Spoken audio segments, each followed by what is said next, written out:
Man, today we're gonna dive into my favorite topic, racism.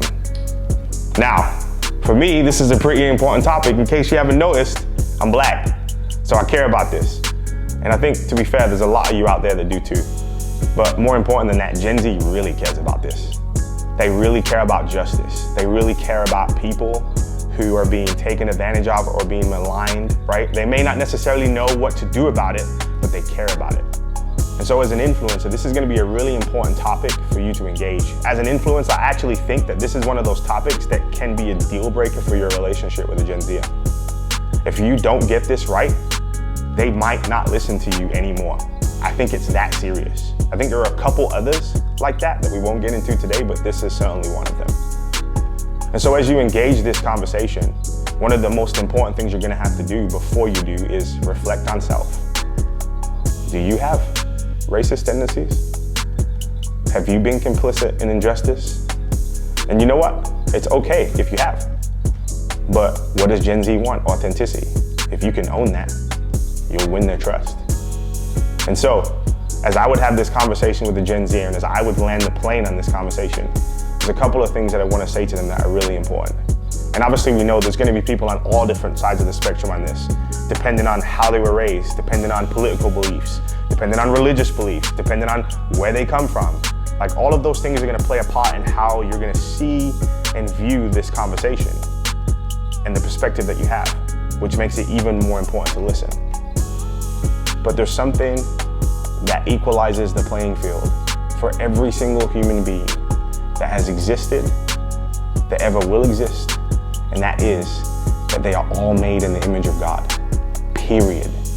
They all have inherent dignity and value and worth that has been given to them by their Creator.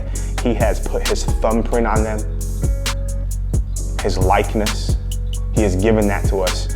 And nothing that happens to them, nothing that they do to themselves, nothing that we do will take that away.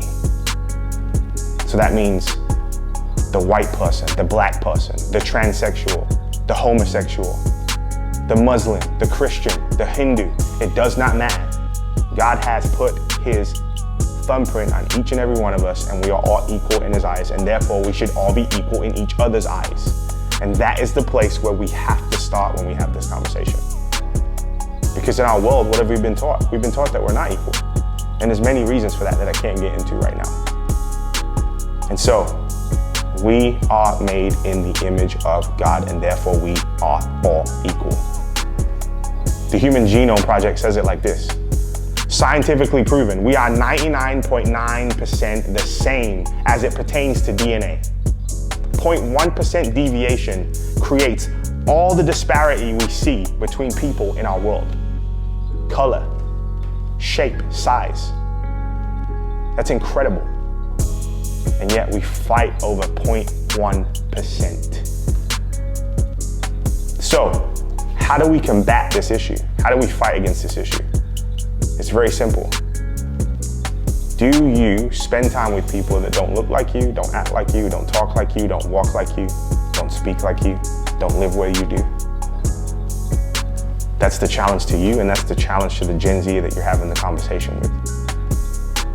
Because when we start to do that, when we start to build relationships with people that are different from us, then the statistics that we see, then the conversations that we have, the comments that we might make amongst our family members are no longer about some person that we've never met, but they're about names and faces of people that we know in neighborhoods, that we know in our schools, that we know on our sports teams, that eat dinner with us. And dare I say, there is where we start to love each other, there is where we start to care, and there is where our hearts begin to be transformed. And there is where the issue of racism begins to be untangled and undone. And so my encouragement to you as you have this conversation is, challenge yourself first. See where you are at in your heart. Share that with the Gen Z, be authentic.